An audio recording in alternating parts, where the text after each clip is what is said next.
favorite of towns near and far. Janner memorized the whole book.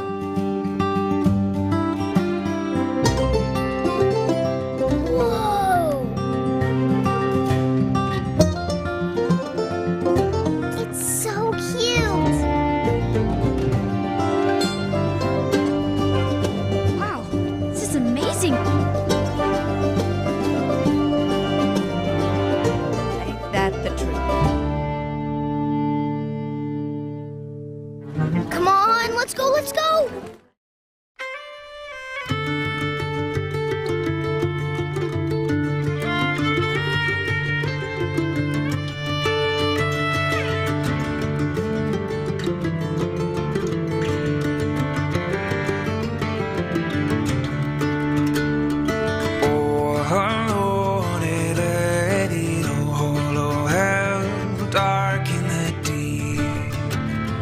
Down beneath the earth you go, holiday fast to sleep, fast to sleep, fast to sleep, dark glory in the deep.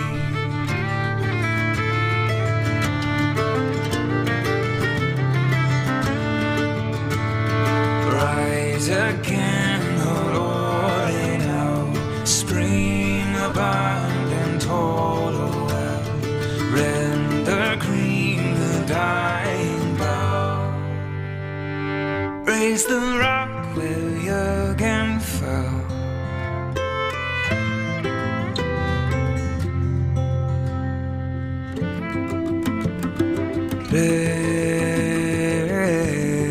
Raise the rock. May I present the favorite of towns near and far. Janner memorized the whole book.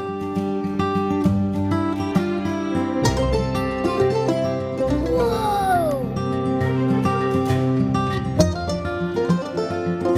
It's so cute. Wow, this is amazing. Ain't that the truth? Come on, let's go, let's go! Hey everyone, welcome to the Wingfeather Saga live stream. Thanks for joining me. I'm Chris Wall, executive producer of the animated series, and welcome to Angel Studios. We're not in Nashville. We're out here in Provo, Utah. This is the Dry Bar Comedy stage. I think a lot of you know about that. We're excited to bring you a big evening with lots of stuff to reveal. It's pretty packed. I'll tell you more about that in a second, but it's pretty cool to be on this stage. I've actually gotten to see some comedians here. Some of you know this, but our one of our writers, Corey Edwards, who emceed our red carpet event in Nashville, is a comedian and actually has a special on Dry Bar. If you haven't seen it, go check it out. He's brilliantly funny, and it's really cool to be here. It's pretty legendary. So first time walked in here, we were talking to Angel Studios about, hey, would you guys want to help us make Wingfeather Saga and distribute it? And came down here to this set, and it was like a moment for Andrew and I, like, oh man, this is a great place. So glad to be here telling you all the cool things that we have for you from this stage. All right. Some of you saw that we did a very early teaser trailer of the series, and then we did another second one. Well, now we finally put together our first official season 1 trailer, and so we're going to show that here tonight. You definitely want to stay tuned for it. We are in the gap, if you're just catching up, between part 1 and 2. So part 1 was episodes 1 through 3 that we know a lot of you jumped in on in December. Part 2 comes up February 10th, so we're in this gap and working hard to make those episodes. We just finished mixing. Some of you saw that on YouTube, but we just finished mixing episode 4, now underway on episode 5. And people, you're in for a real treat. Our team is just delivering some awesome stuff. So I don't know where you're watching this right now, but if you're not watching it on YouTube, would you mind going over to YouTube and finding our channel, Wingfeather Saga, just at Wingfeather Saga, or just search Wingfeather, and subscribe there. We would love to get to 50,000 subscribers there. That'll really help us with kind of the algorithms and helping more people to find us and be able to tell our story of this great series. So have a look. And if you wouldn't mind, if you have a friend that you think might like this story too, tell them where to find us. So that YouTube channel, Wingfeather Saga, is where we're putting all this great content, and we'd love to see you there. So thanks for subscribing on our YouTube channel as we continue to tell our story to more and more people finding this series for the first time. We have a very special guest on this episode, and we're excited to introduce him in a minute. But Chris Miller, who plays Commander Gnorm, our favorite shiny, loving Fang, is going to join us and tell us a little bit about bringing this maggot-loaf loving character to life. It's going to be super fun. But you want to stay to the end. We're going to have this talk with Chris, and then we got our trailer reveal, of course, and then we are just so excited. We have a very cool exclusive clip just for you coming out of episode 4, which comes up on February 10th. And so stay tuned to watch that clip right at the very end. But for now, let's meet our good friend Chris Miller, and we're going to set it up first with a really fun clip that you probably saw in episode 2 of Commander Gnorm.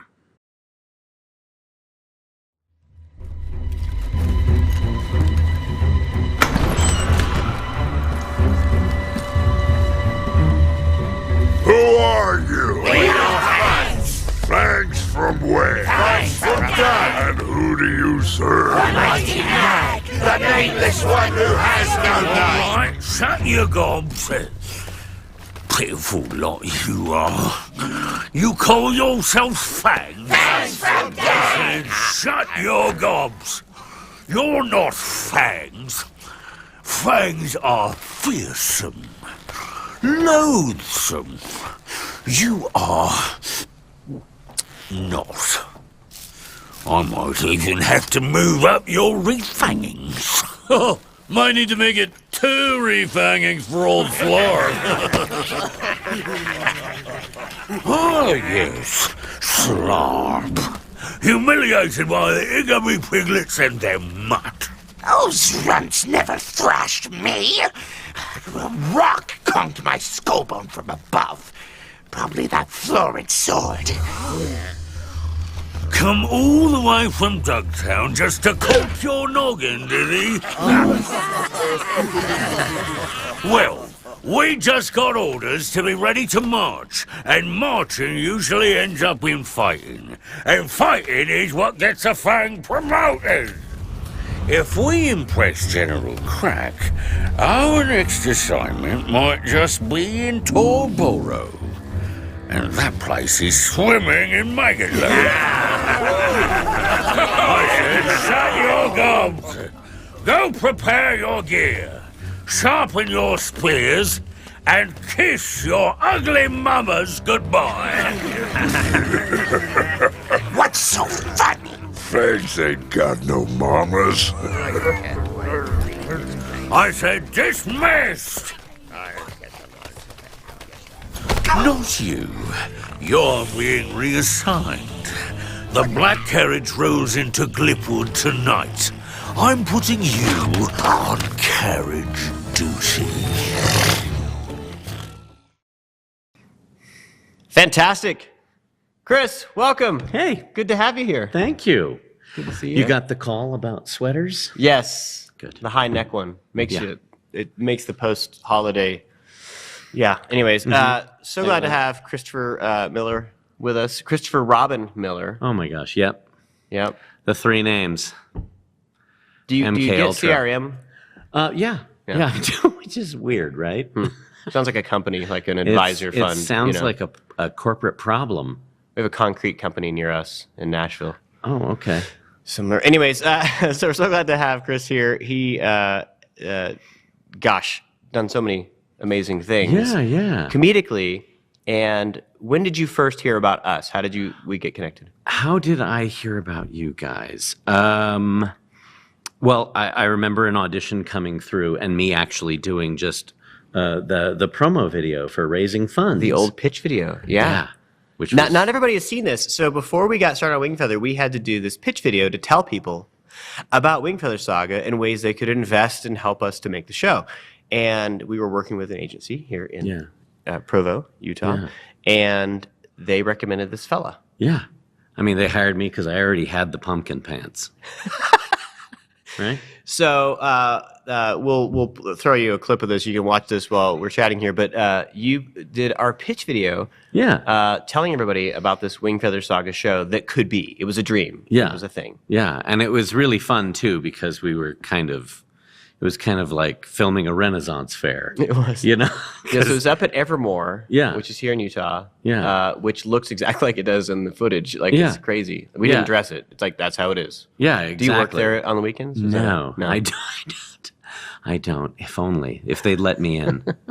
No, but that was so much fun because basically my favorite thing to do is to don voices like this, you know, and to speak as if it makes me sound a little bit smarter than in real life. Mm-hmm. So, we talked then, and we've shared this clip already, but we talked then about you wanting to be a part of the show.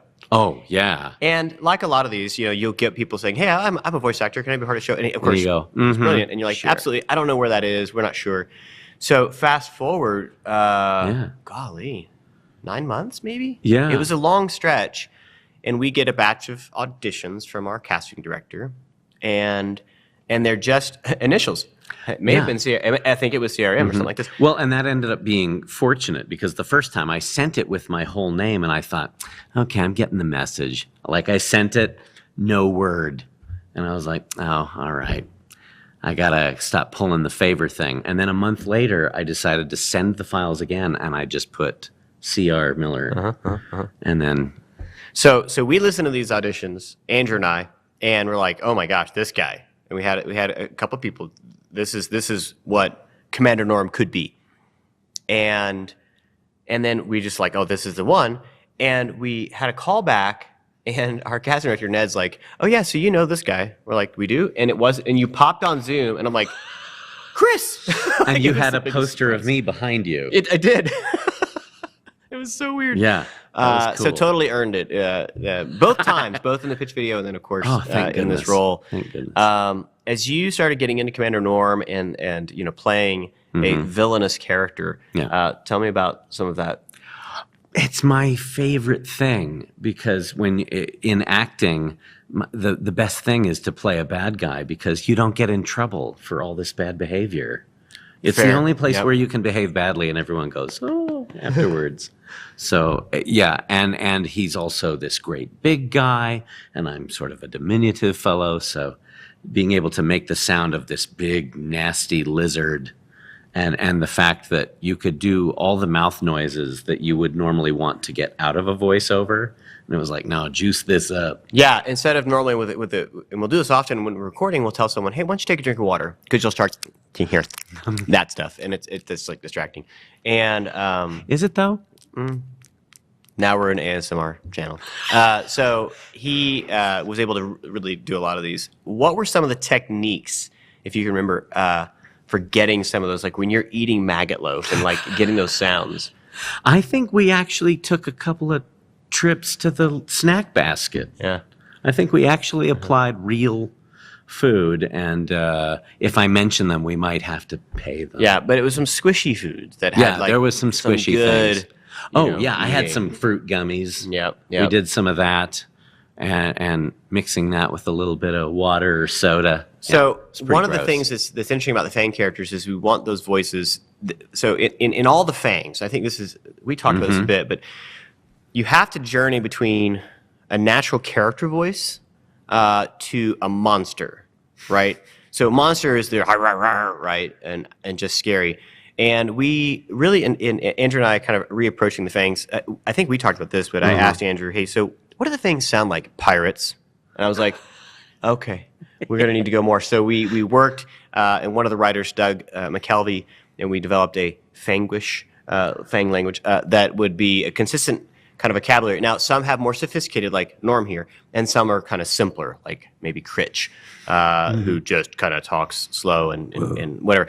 And but we wanted them to be articulate because that makes them characters. So the cool thing about Gnorm is you're not playing a monster. You're playing an intelligent guy who has surprisingly political, bureaucratic aspirations. Yeah. He's a very selfish creature. Yeah.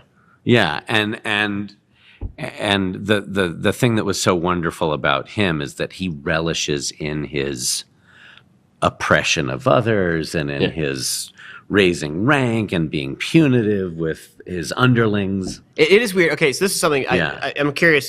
Put it in the chat below, guys. But the idea that we just played that clip a minute ago, that a Fang would have aspirations for rank.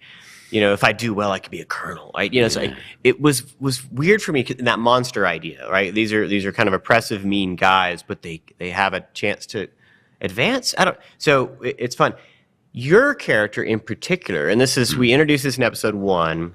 Commander Gnorm has a love of shinies, right? So it's a strange quirk, and there's a lot of backstory we can't talk about here without spoilers. Right. Oh, but I want to. But why he would love shinies, and so you have arranged Glipwood to be like your playground, and so you allow this Dragon Day festival to happen with a little tax that you take on. Yeah. They're going to see in upcoming episode 4, February 10th, some business with you with these jewels that show up and pocketing a little on the side, a little tax, a little Gnorm tax. Oh, yeah. But it's quite an elaborate scheme you've got going. Oh yeah. Yeah. I'm enriching myself while also, I've got the above the table and the below the table going on the whole time. So how did you balance out keeping the kind of meanness in the character while keeping him legible? I think that's one of the challenges of voices like this, where I'm sorry, I didn't understand a word you said. Do it again. There were times where we would actually do another take where it was like, oh, that was so great and creaturey. What? And I think that one of the things that I had to do was I literally had to embody him. So sometimes I would have to get bigger and get it into my fingers and toes so that manic energy wouldn't garble all of this. And so, you saw it. I was throwing myself around that booth a little bit. Yeah, it's a little exhausting, these runs. Like we do them in sessions about 4 hours, and there is a lot of physicality. You know? Not to mention, we always talk about this with each of the actors we've talked to. Efforts. So in your case, now they haven't seen this yet, but coming up very soon, episodes 4, 5, and 6, part 2. There's some fighting. Yeah. Oh yeah. And talk about efforts and just what that demands out of you. Well, you do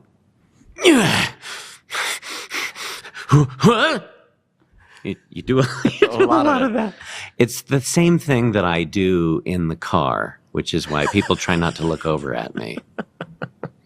No, it's weird because you put us in a padded room and we act like freakazoids, and then they. And a lot of times we do these recordings at the very beginning. So we are looking from just the script. At times we'll have a bit of an animatic, right? Some storyboards to look at. And so you can kind of follow along and make sounds, as you go.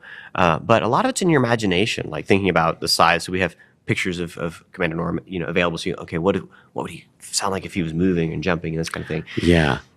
We had to keep making him bigger and fatter and more awkward. Yep. That was the thing that we had to keep doing. They were like, that was really nice. That seemed like you lost a little weight there. Yep.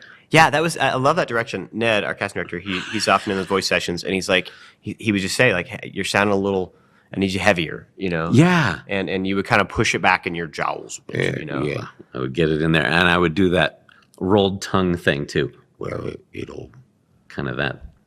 Yeah. Which sounds like your mouth is full. So a whole lot of fans have gotten to meet this character and be introduced to him. What's the reaction been so far? 3 episodes are out there. Oh, gosh. People are so thrilled. One of the things, too, is that they're surprised when they find out that I did that voice. And that's one of my favorite things. They're kind of like, you don't sound like that. I'm like, I hope not.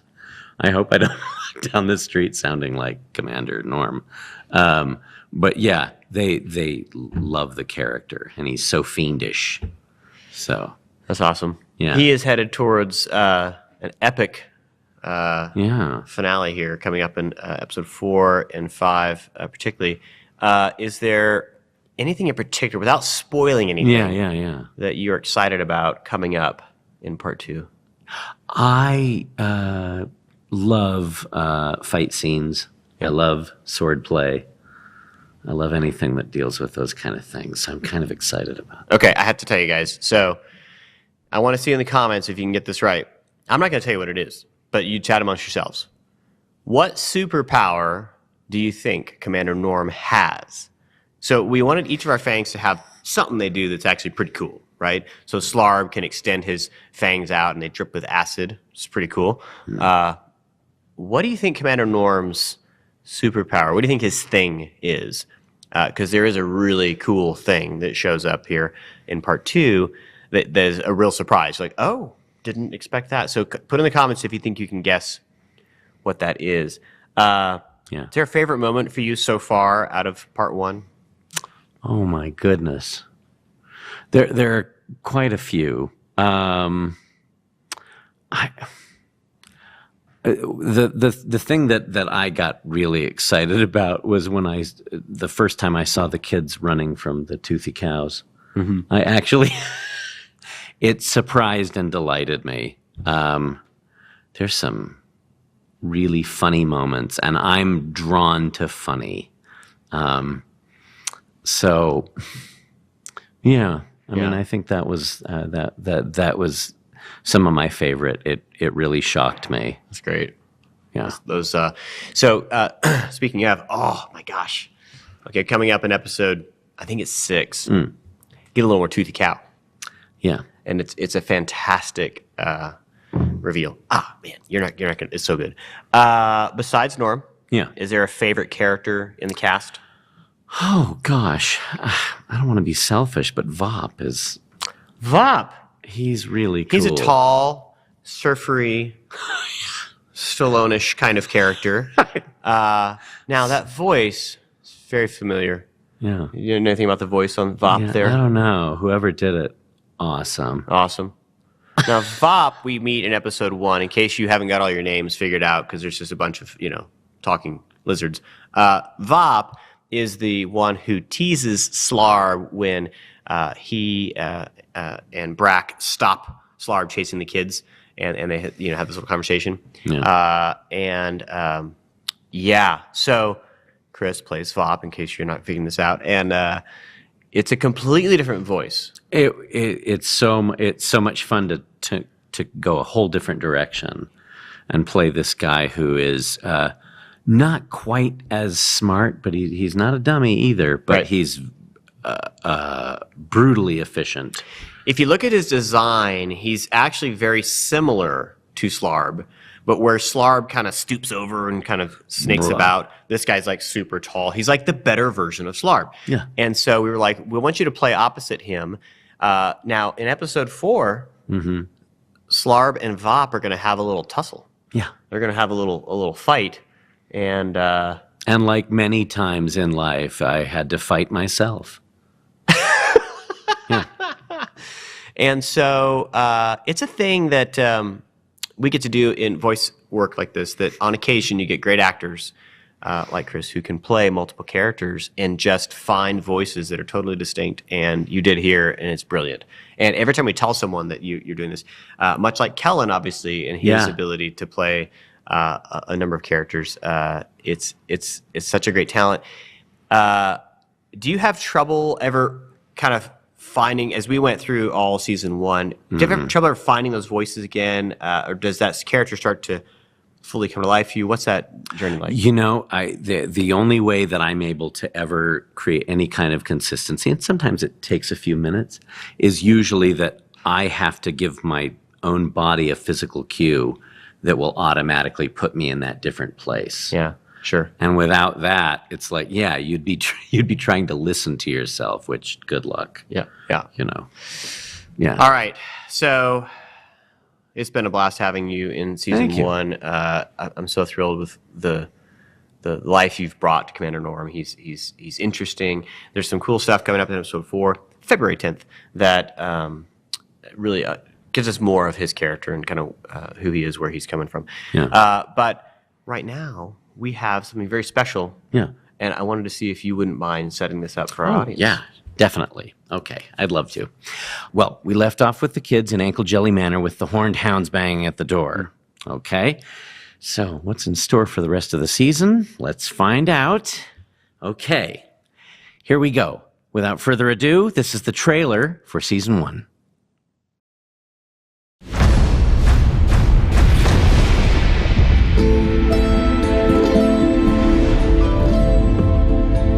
This is my family. Tink loves to take risks. Stay away from the edge. And Lily I'm going. is always up for adventure. But we're perfectly free. As long as we do exactly what the Fangs say. 9 years ago, they came from across the dark sea of darkness during the Great War. Here in Glipwood, they didn't even fight back. But I don't remember those days, and life is pretty normal. As long as the Fangs are in a good mood, and I don't look silly in front of Sarah Cobbler, and we avoid the dangerous creatures, there's absolutely nothing to fear. I think he likes me. Except for the Black Carriage. It comes at night to take you away. No one knows where to, because no one ever comes back. They took her! We have to do something to help. Help? Forget that girl ever existed. A map? But to what? Ankle Jelly Manor. We have to find the Florid Sword. He's the only one who can get her back. Mag wants one thing: the Jews of Anira. That was close. What was close? Jenner! Lily! Tink! There must be a clue in the map.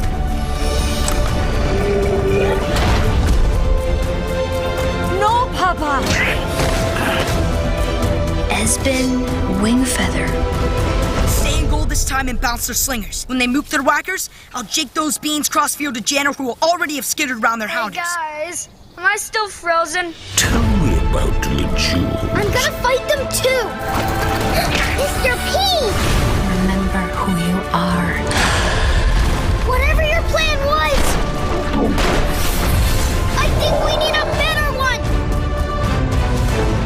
Well, in the immortal last words of General Schnimp, Toodles!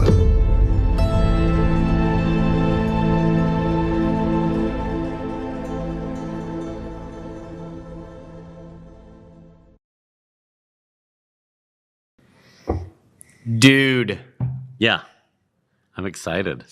so good. So proud of our team. Had to accelerate some footage from later episodes to get for you guys there, and our friends at Harmon Brothers helped make that trailer. Some cool stuff with Norm in there. Mm-hmm. It seemed to be there was, if you look, there was a jail moment. Oh, yeah. Oh yeah.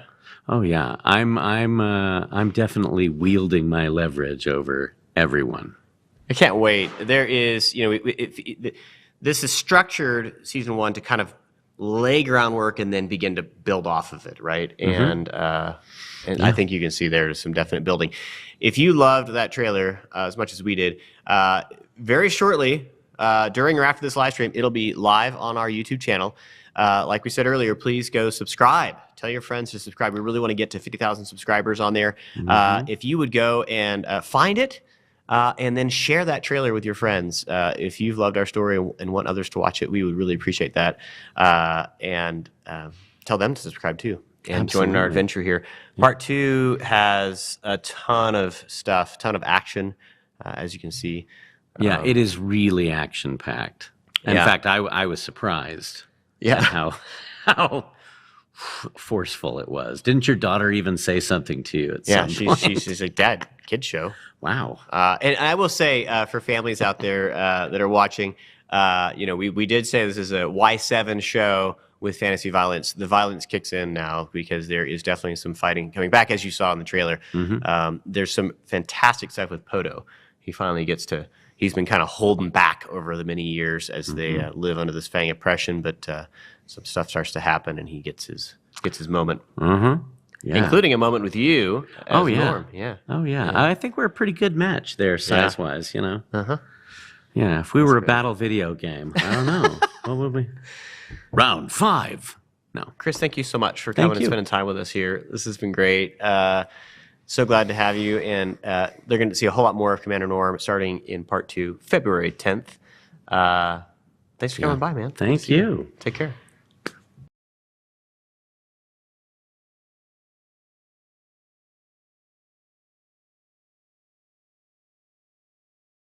So good seeing Chris and hearing his Commander Gnorm stories. Can't wait for you to see more of his stuff in part 2.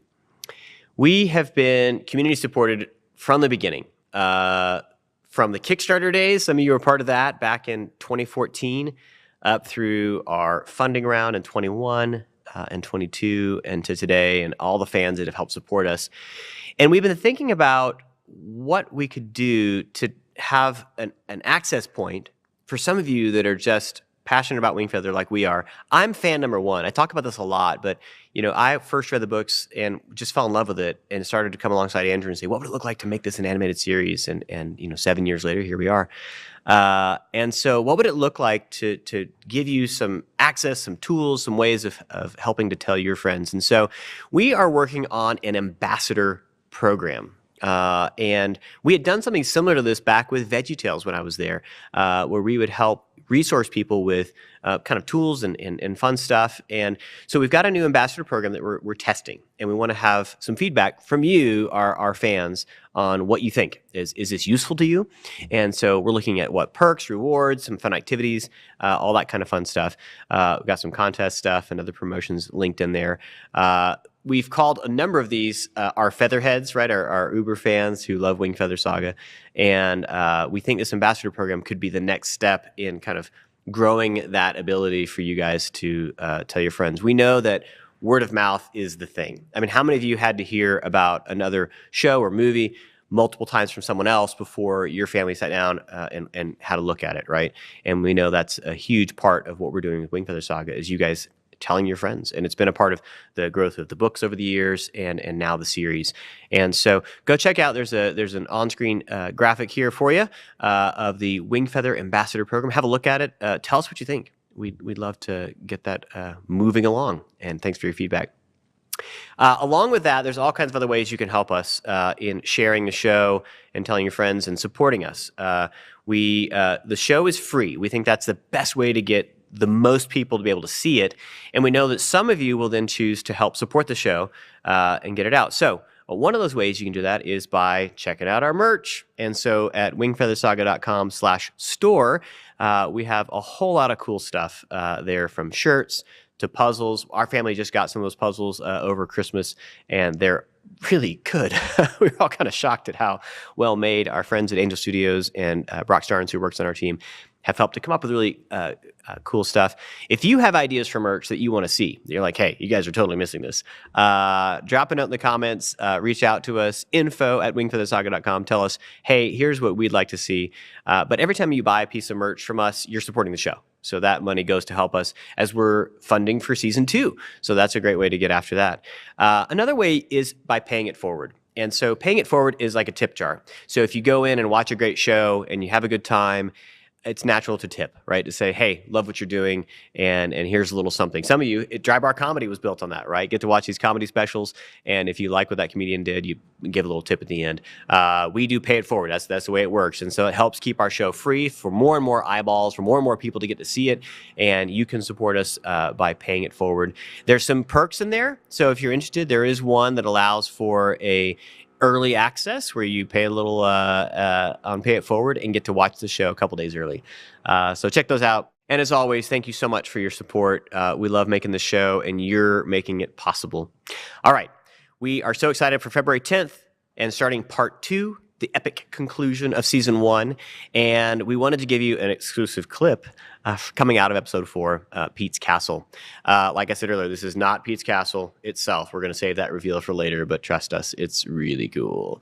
But episode 4 picks up right where we left him with the kids in Ankle Jelly Manor and what's going to happen as we kick into this.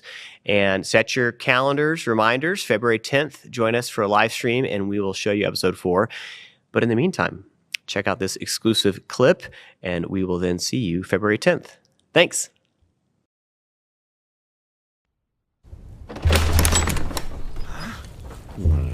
Sink me. Jenner, Lily, Tink! Boys? Lily! Lily! Tink! Jenner! Oh, Nugget. Fangs did this. Fangs. Where are the children? Let's not jump to the worst of it. Maybe they slipped out. I wager they'd head to Oscar's fast as a buttered thwap like we told them. To Oscar's, then. The pup is locked on something out back. You take the wagon to town, find Oscar, check the jail. I'll see what Nugget's nose has to say. Nia, we'll find him. We'll find them.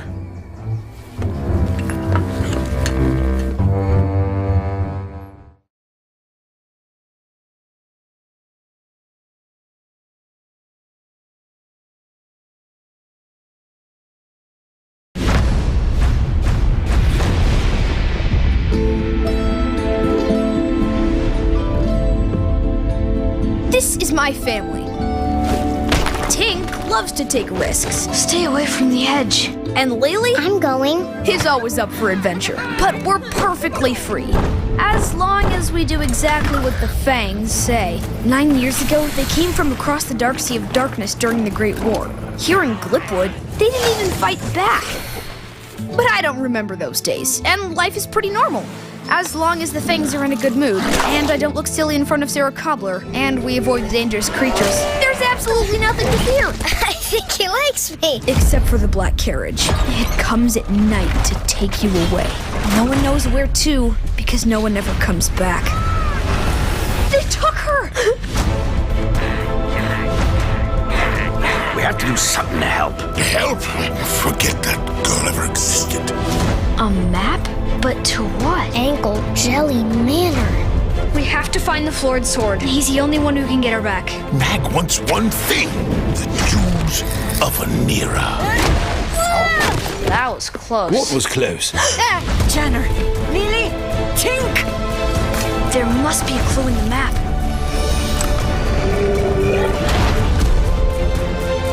No, Papa! Esben Wingfeather. Stay in goal this time and bounce their slingers. When they mook their whackers, I'll jake those beans crossfield to Janner who will already have skittered around their hounders. Guys, am I still frozen? Tell me about the jewels. I'm gonna fight them too. Mr. Peet! Remember who you are. Whatever your plan was, I think we need a better one. Well, in the immortal last words of General Schnimp, Toodles!